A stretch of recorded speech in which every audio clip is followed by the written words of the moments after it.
Hello, everyone. We will get started in just 1 minute.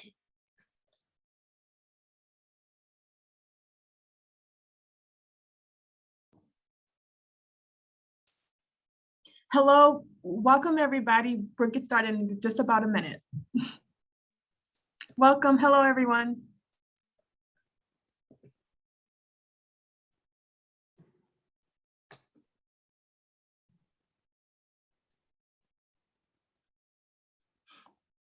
Perfect. Hello, everyone, and welcome to the American Family Insurance DreamBank, where we believe in the transformative power of dreams. I'm Madeline, and I'm thrilled to have you with us today. For those of you that are familiar with DreamBank, welcome back. And for those of you that this is your first time joining us, welcome. Here at American Family Insurance, we believe communities are stronger and the future is brighter when people are actively pursuing their dreams. That's why we created DreamBank, an inspirational community destination and digital experience dedicated to dreamers everywhere. From our daily event series to immersive signature programs, there's something for every dreamer. Our offerings are designed to help you celebrate your dream journey, overcome obstacles, and stay motivated. Now I'd like to introduce you to today's speaker.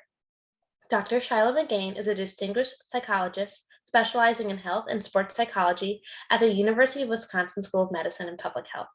A sought-after speaker, writer, facilitator, and therapist, Shilagh is a frequent contributor to CBS3 News in Madison and for Wisconsin Public Radio. She writes, speaks, and specializes in treatment on mind-body skills to foster optimal health and optimal performance. And we always ask our speakers what is one dream they're actively pursuing. And Shilagh actually achieved a dream earlier this year by having her daughter, who is just now 3 months old. So we are so excited for you, Shilagh, and your dream achieved. So thank you so much for sharing with that. And with that, I will let you take it from here. Thank you so much, Maddie and Katerika and DreamBank, and welcome everyone. I'm just so thrilled you are here.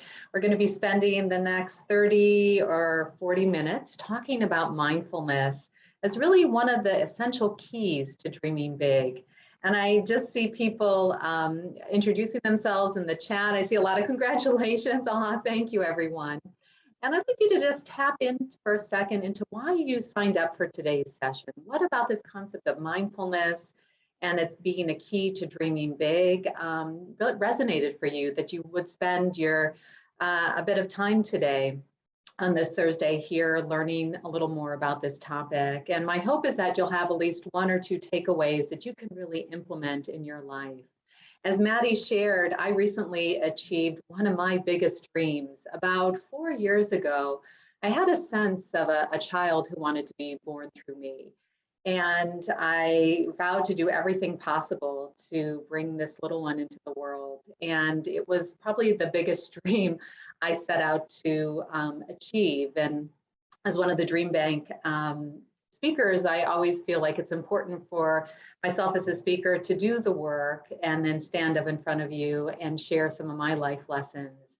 And it's probably the story is a lot longer than we have time for, but it was really challenging at times. The first clinic I called said I was too old. I had to have many medical procedures, many failed attempts. I went through IVF, many failed attempts, and I was at the point of giving up when I said, okay, I'm just going to try one more time. And that was just under a year ago. So a year ago, I hadn't achieved the dream, and I thought, gosh, and I've spent 3.5 years working towards this, but I tried one last time. And that time was a success. And as Maddie said, my daughter's about to be 3. So, I think there is so much value to having these dreams and staying mindful and staying resilient and getting that support and figuring out ways to support yourself, because we know these biggest dreams are calling to us to really work towards.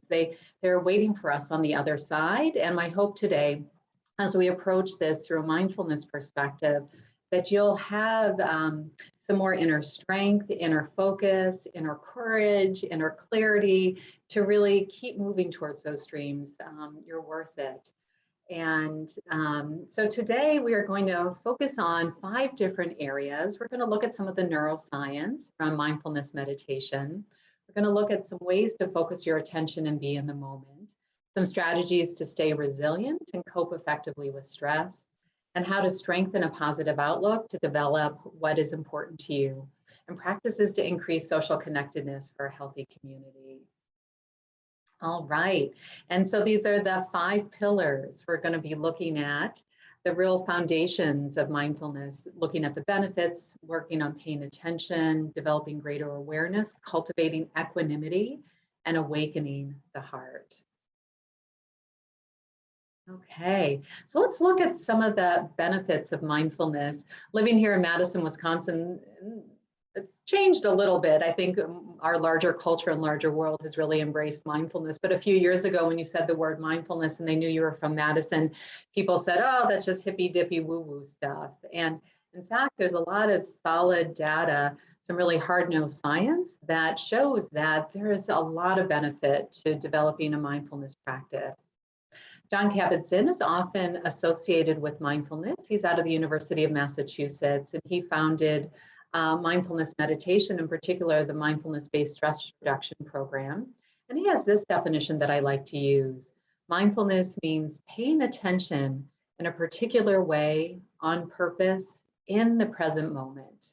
Quite simply, it's just being here now, not worried about the past or anticipating the future, but just being right here, right now.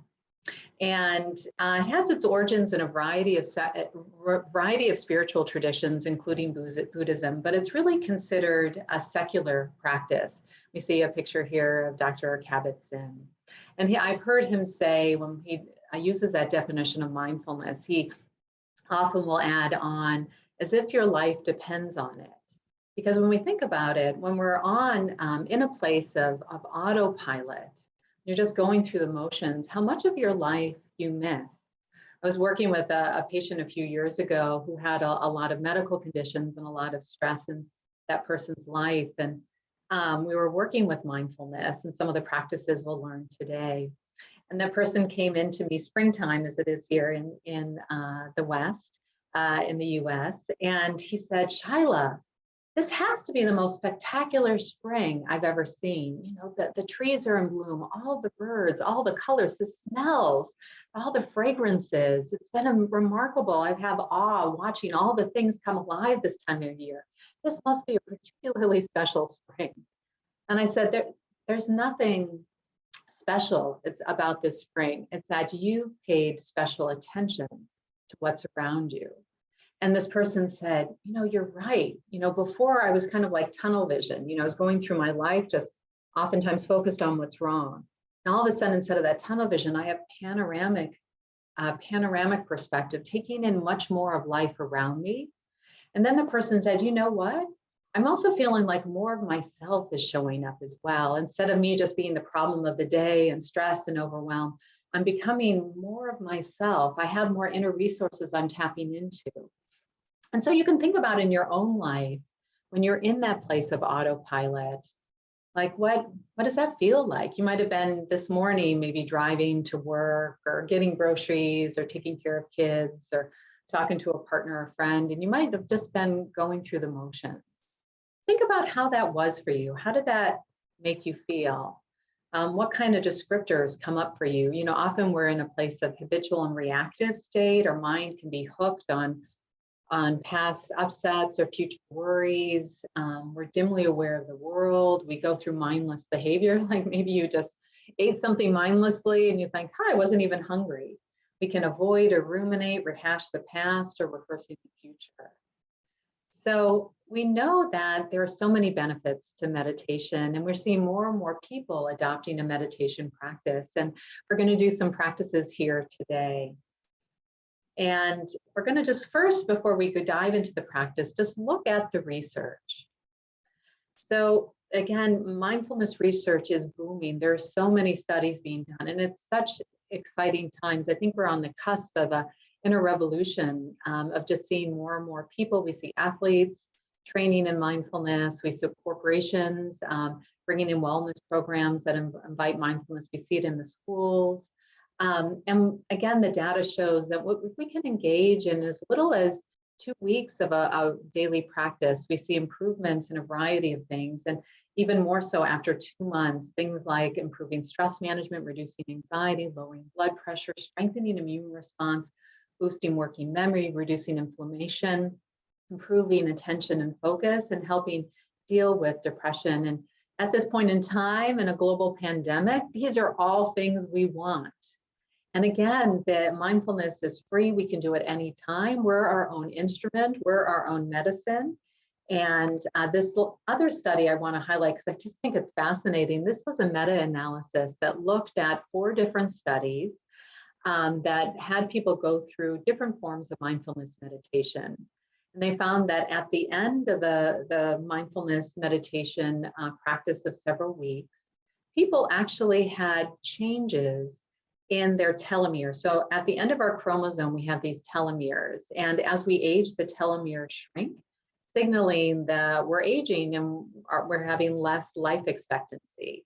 So they found with people going through a mindfulness program, 4 different studies found that at the end of that, people actually had longer telomeres, which signaled that they had actually potentially lengthened their life and made them less likely to have chronic illness.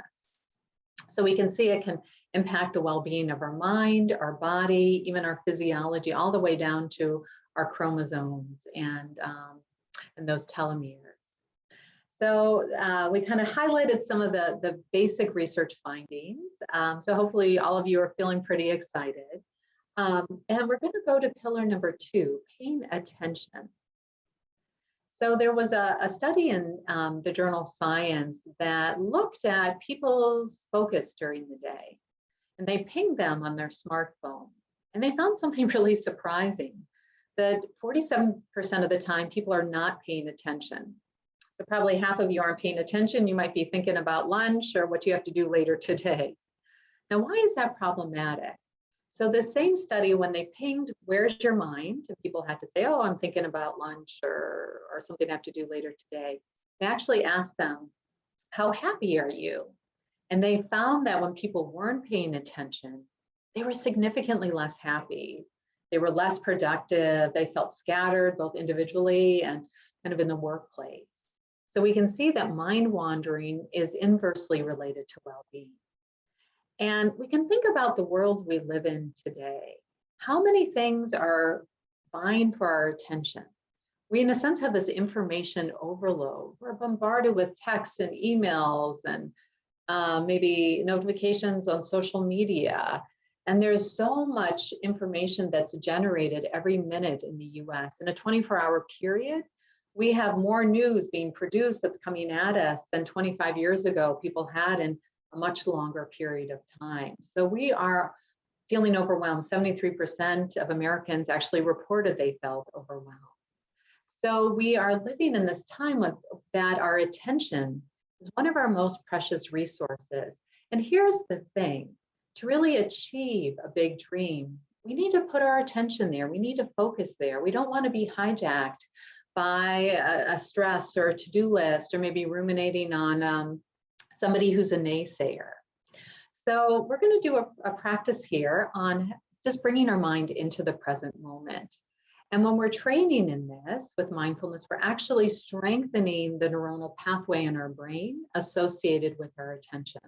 So we're actually strengthening that capacity in our mind to focus. So it's kind of like bicep curls for the brain. So what we're going to do is we're going to do a practice here. But first, I just want to share a little story from my own life. This was over a decade ago. We were celebrating the 10-year anniversary. I think it was actually the 20-year anniversary, 10 or 20-year anniversary of the UW Mindfulness Program.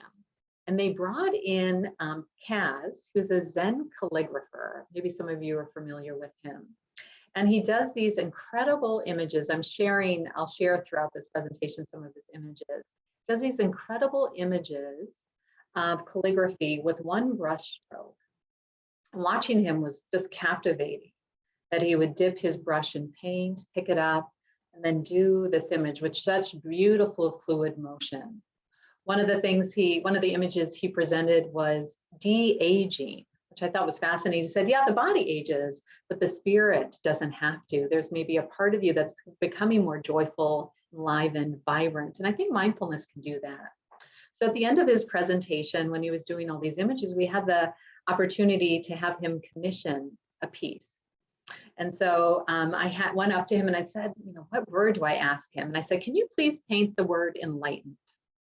And thinking, okay, that's something I want to keep working towards. And he looked at me and he said, no.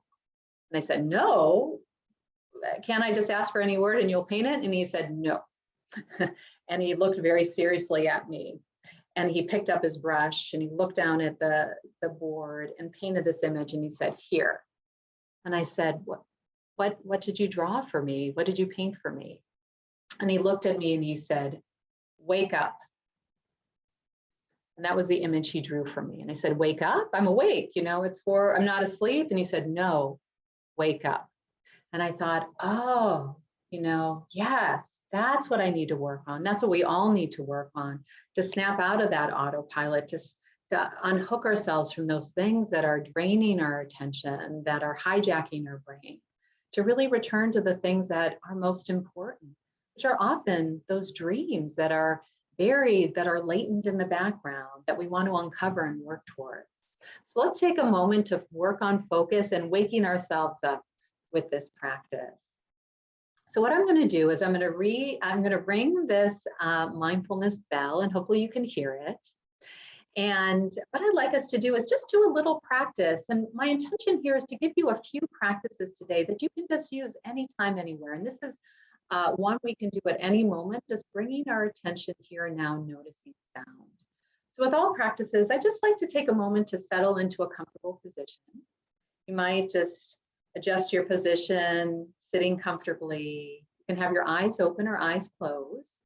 You can even just take a breath, just breathing in, breathing out, releasing just any distractions from the day.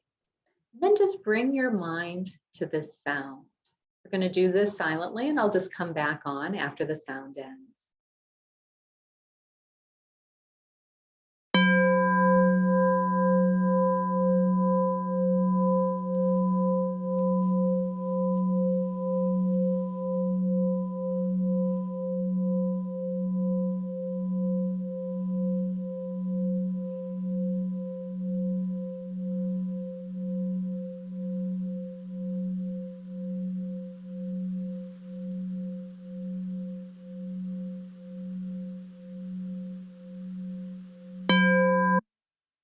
Right.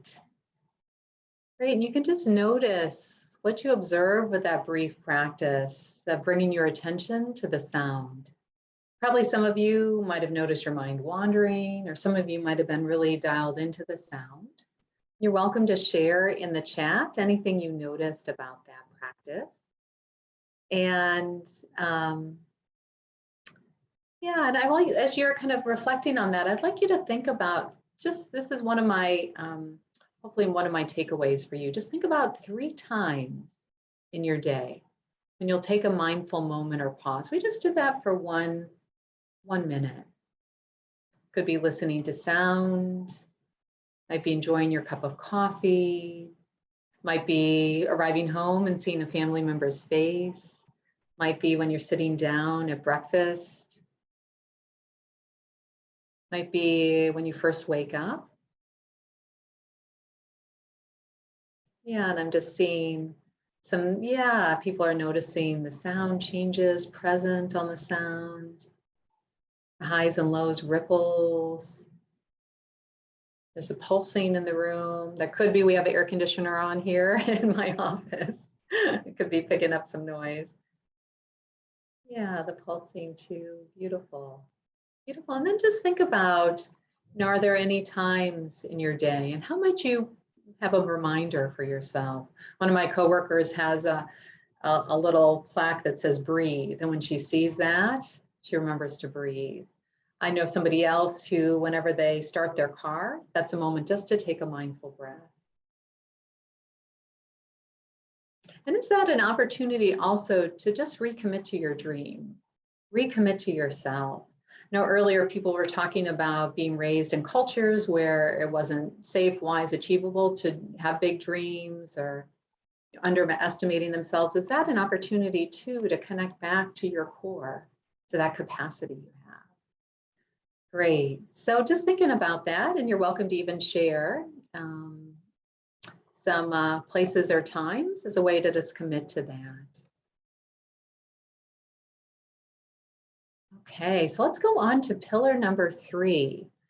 So we talked about the research. We've been cultivating focus with a brief mindfulness of sound practice.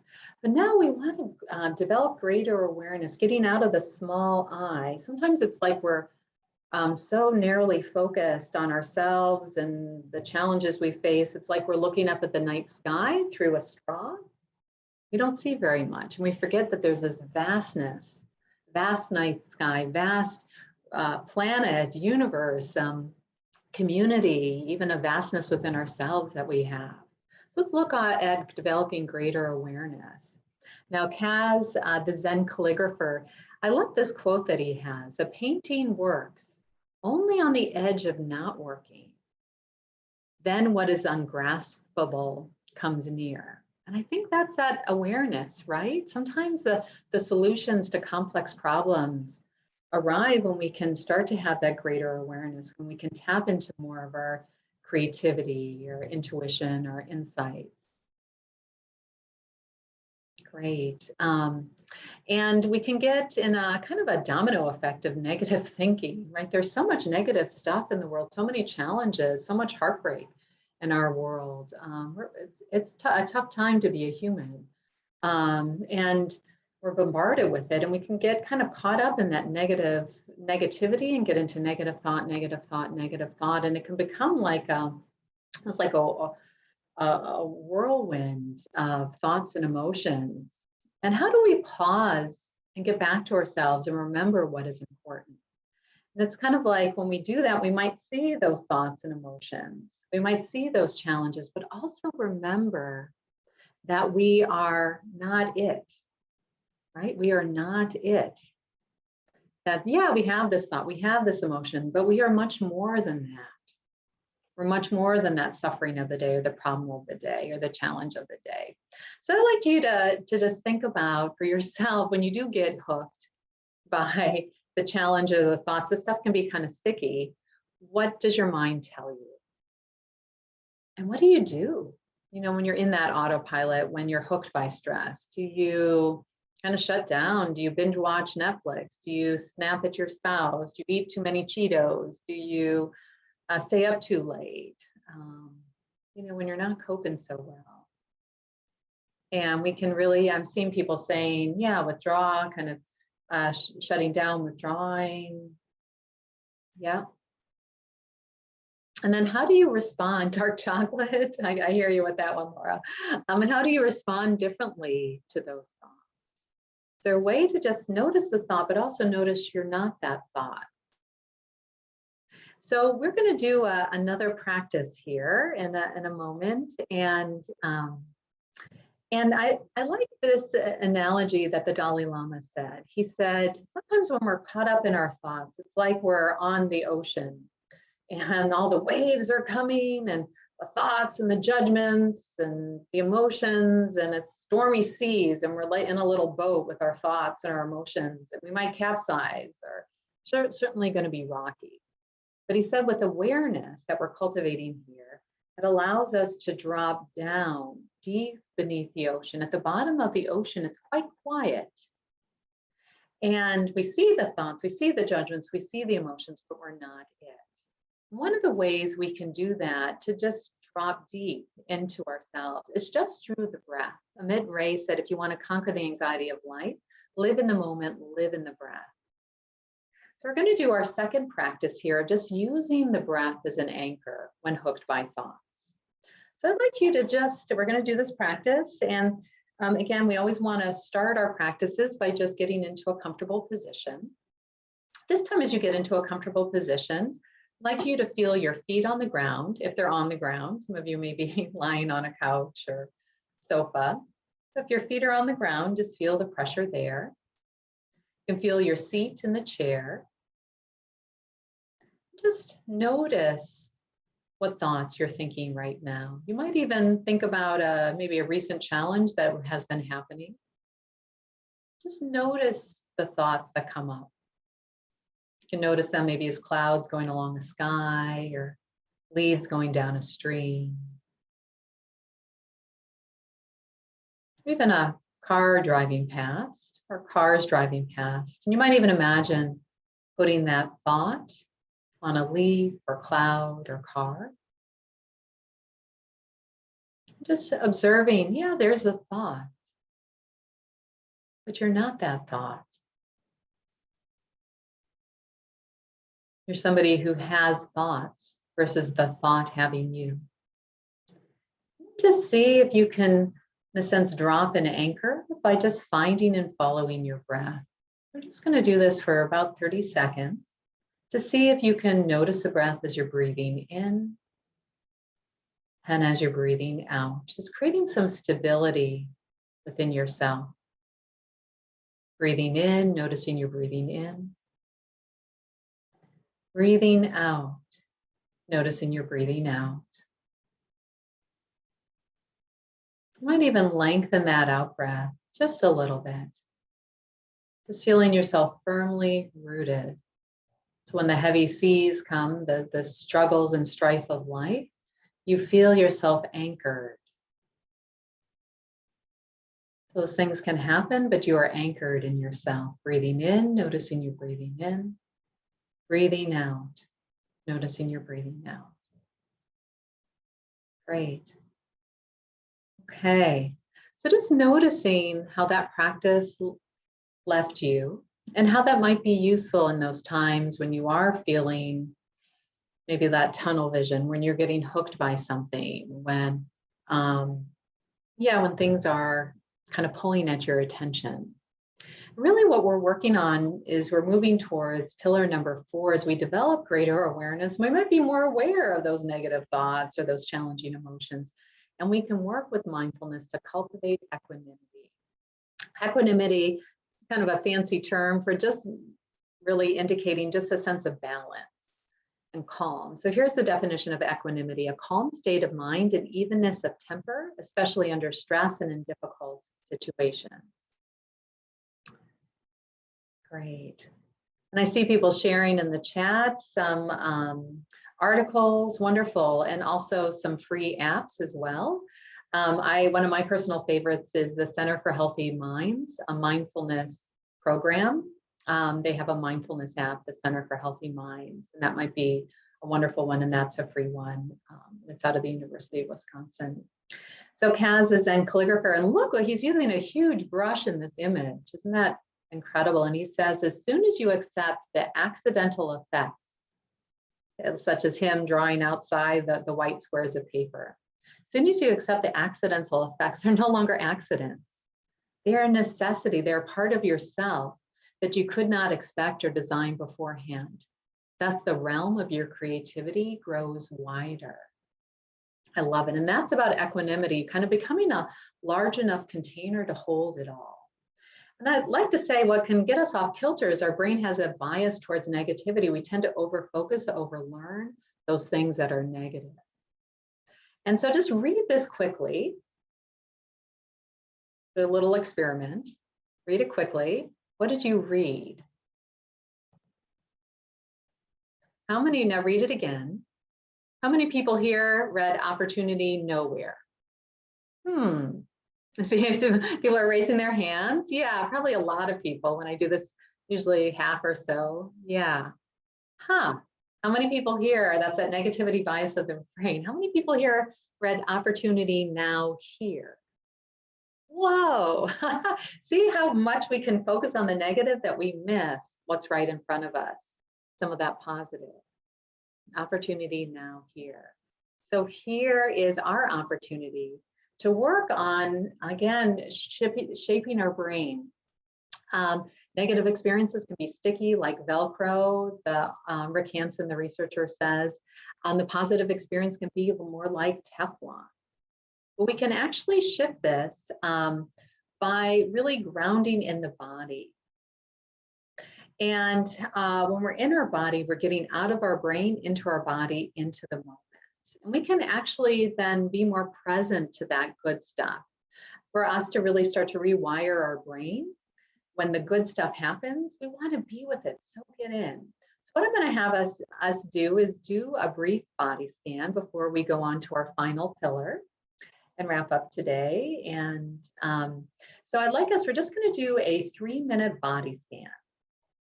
And what I'm going to have us do is just try to relax the body and maybe draw in a positive experience. So let's just begin. You can put your feet on the floor,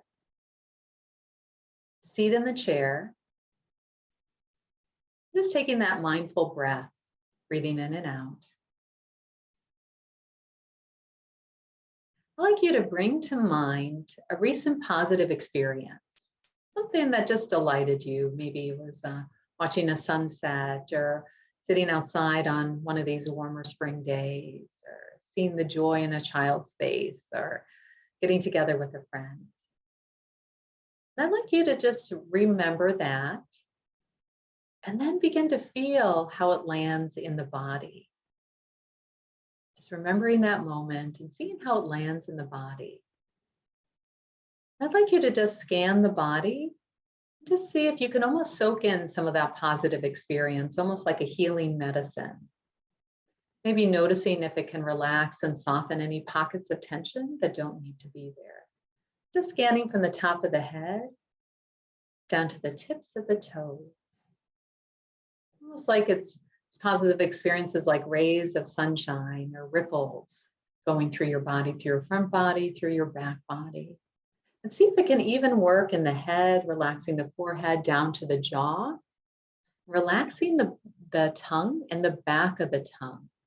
We relax the back of the tongue, it helps our mind settle. So just try that.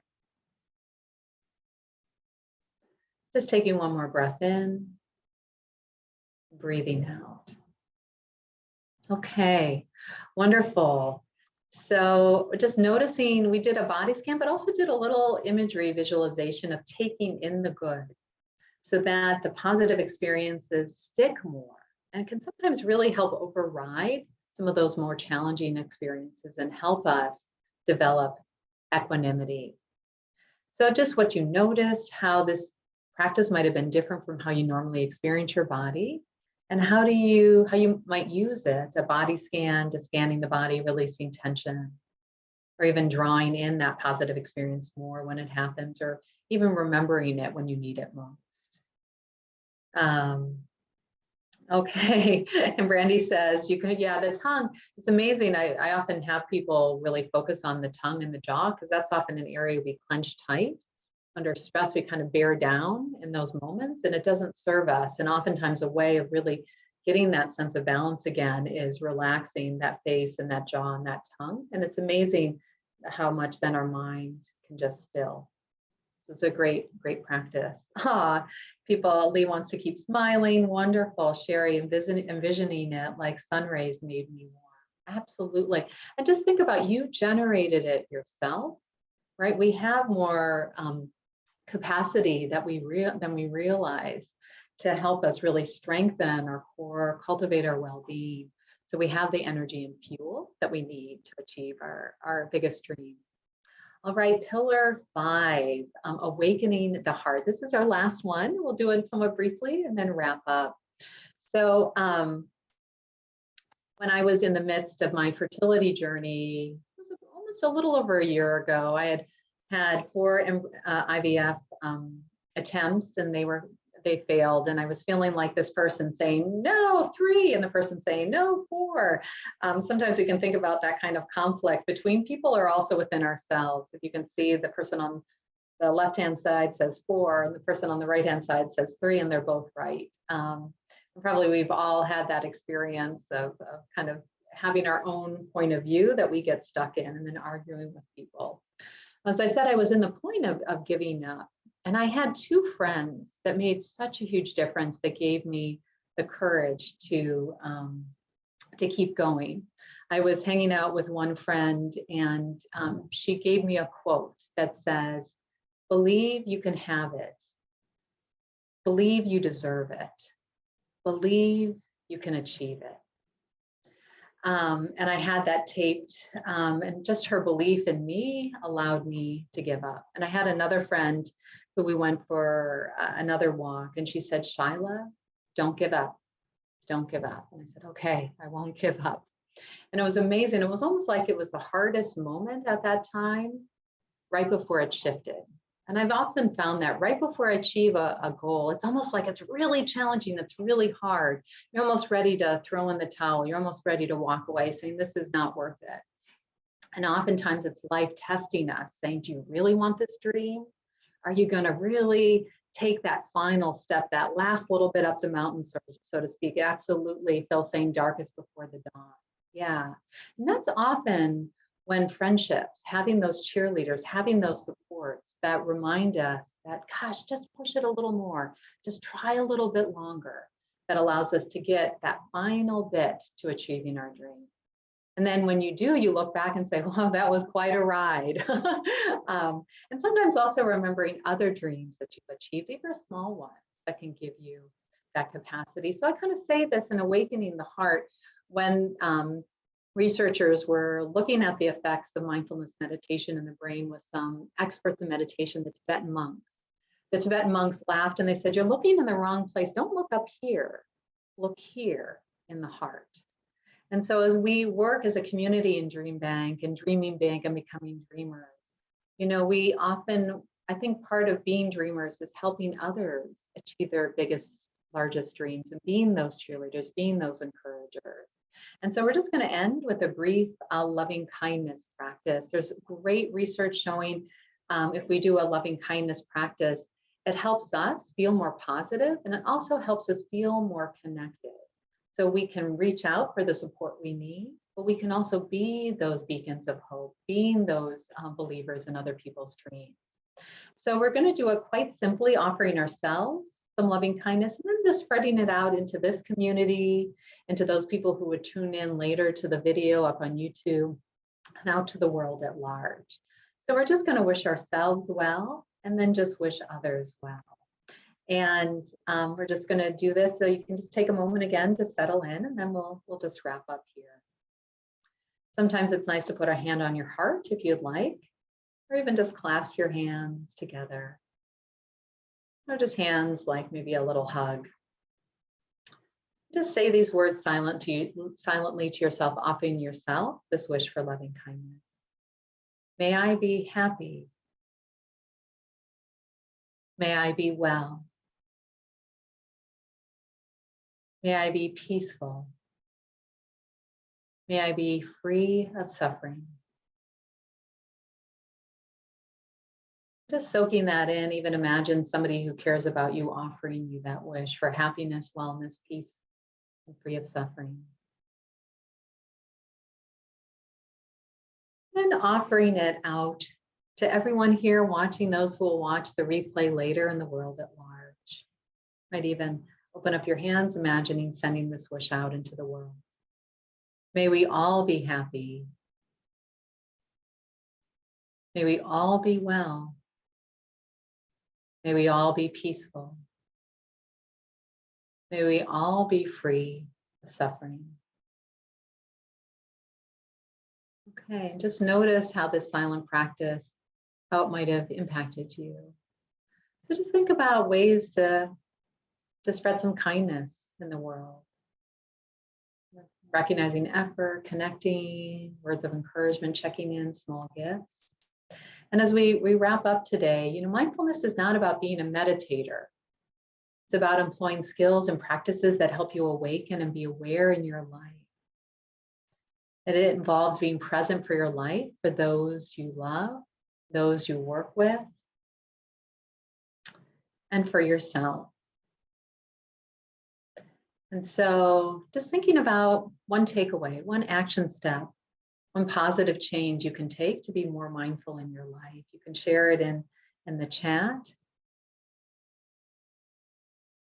So, and Michelle was asking me to repeat the believe quote. I might have even said it wrong. If I'm remembering off the top of my head, it's believe you can do it. Believe you deserve it. Believe you can achieve it. Great. And I'm seeing Phil says he's going to practice creating pauses. Yeah, thank you, Kristen. So feel free to share in the chat that one action step.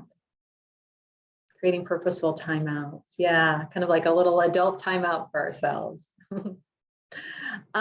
December 3rd, right in the midst of the holiday season, I'm going to be coming back, and we'll maybe be back in person, who knows, but we'll certainly have it streamed as well on December 3rd, probably around the same time, noon time.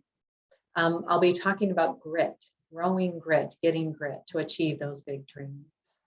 And we'll just end with a big thank you to all of you. So appreciate you spending this time with me. I really was inspired by all the sharing, and just wish all of you well.